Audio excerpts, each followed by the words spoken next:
आज हम press conference इसलिए कर रहे हैं कि राज्यसभा में सरकार हमको बोलने नहीं दे रही। रूल 267 के तहत हम लगातार 11 दिन से ये मणिपुर का विषय उठा रहे हैं और मणिपुर ये सब्जेक्ट या किसी छोटी मोटी घटना नहीं है। ये तो देश का बहुत बड़ा एक घटना है और खास करके हम ये चाहते थे कि प्रधानमंत्री जी सदन में आए, अपने विचार रखे, क्योंकि सिर्फ होम मिनिस्टर का सवाल नहीं है और जो चीज़ें प्रधानमंत्री के अधीन होते हैं, जो सूचनाएं उनको मिलती है, वो सारी सूचना होम मिनिस्टर को नहीं मिल सकता, उसमें लिमिटेशन है। लेकिन यहाँ पर सदन में प्रधानमंत्री आकर बात करने के लिए तैयार नहीं है। वो इलेक्शन प्रचार में है, राजस्थान जा रहे हैं, मध्य प्रदेश जा रहे हैं, छत्तीसगढ़ जा रहे हैं और आज पूना में है। और ऐसी कौन सी बड़ी वहाँ पर इवेंट है कि पार्लियामेंट छोड़कर वहाँ पर जाते हैं और अपोजिशन पार्टी के खिलाफ भी बात करते हैं। कहीं भी जाने दो, अपोजिशन पार्टी को टोकते हैं। और जो व्यक्ति, जो प्रधानमंत्री सदन में रहकर जवाब देने के बजाय ये बाहर जवाब देते हैं, बाहर हमको टीका टिप्पणी करते हैं। अरे भाई, आप सदन में आओ, अपनी बात रखो, हम भी उसको उत्तर देंगे, हम जवाब देंगे। We'll answer to all your questions. But he is going outside and telling. Just he is taking advantage all these things to make election propaganda. Election speeches he is making, he is doing, but he is not ready to do one small statement in the House on Manipur issue, where more than 200 people have died, 5,000 people are injured, nearly 60,000 people are vacated their houses, more than many houses destroyed, सब कुछ वहाँ पर हुआ है।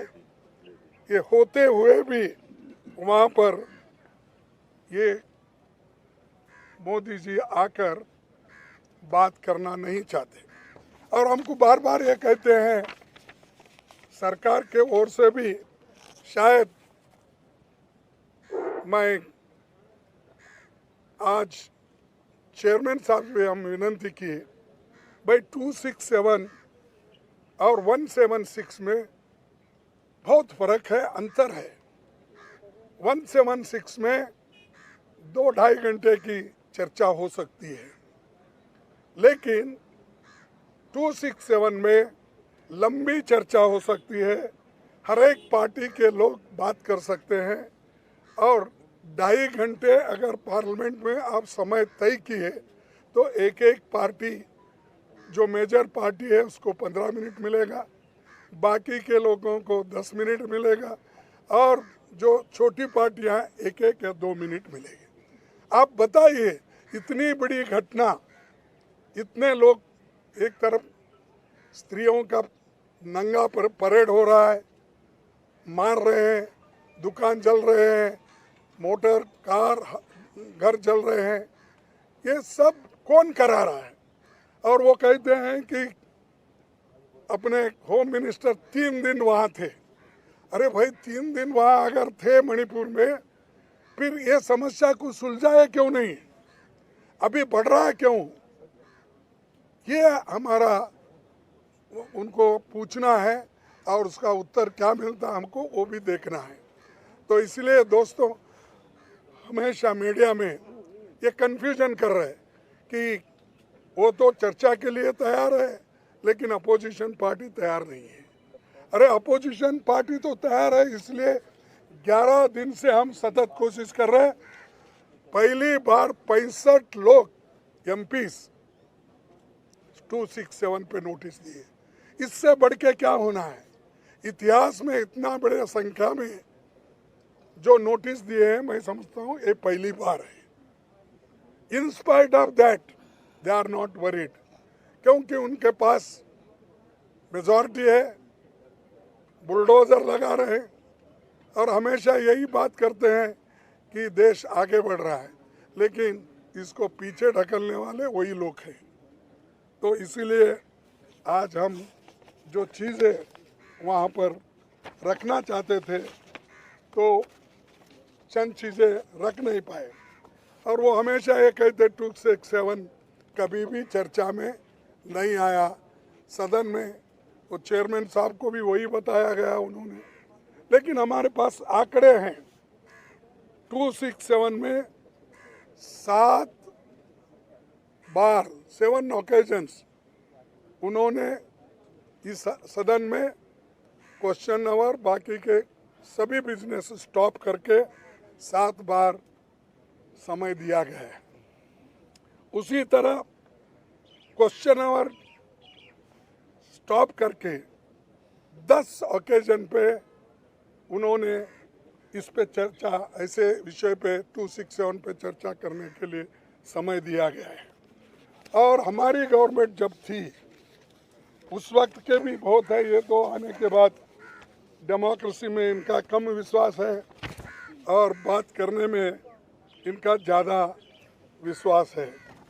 देखिए, मनमोहन सिंह जी जब थे तब इन लोगों ने एक यही शायद नॉर्थ ईस्ट रीजन का एक समय आया था, उसमें उन्होंने खासकर वेंकैया नायडू ने एक क्वेश्चन पूछा था।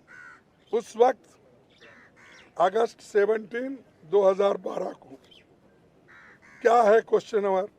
Question hour was suspended by the chairman to take up the discussion on the topic of attacks on migrants from the northeastern region in different parts of the country.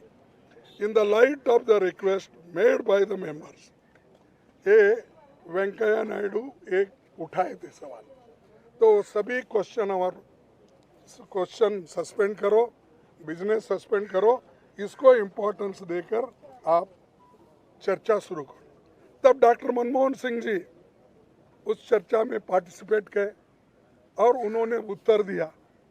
ऐसे कई उदाहरण मेरे पास है, समय नहीं है और आपको भी उतना समय नहीं है जिसको ग्रहण कर।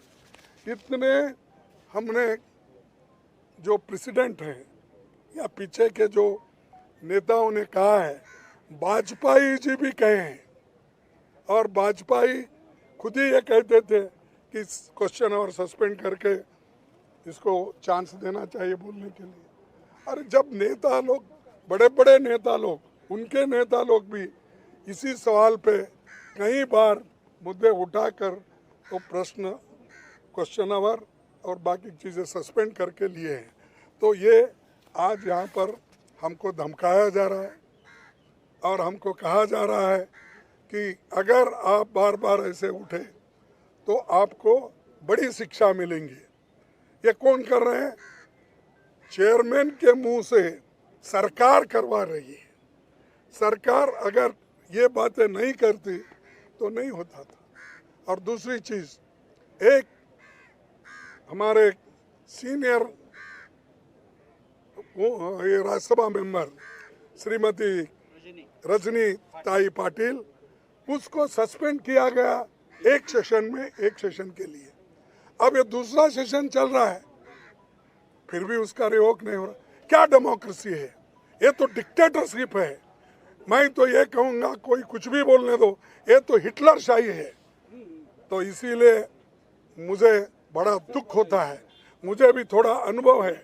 हमेशा मैं पार्लियामेंट में सुबह से शाम तक बैठने की मुझे आदत है, सुनने की आदत है, लेकिन इसको भी कभी हम नहीं भूलना चाहिए कि हम बैठते इसलिए कि विचार दूसरों के सुनने के लिए, लेकिन वहाँ पर कोई भी बात सुनने के लिए भी तैयार नहीं है।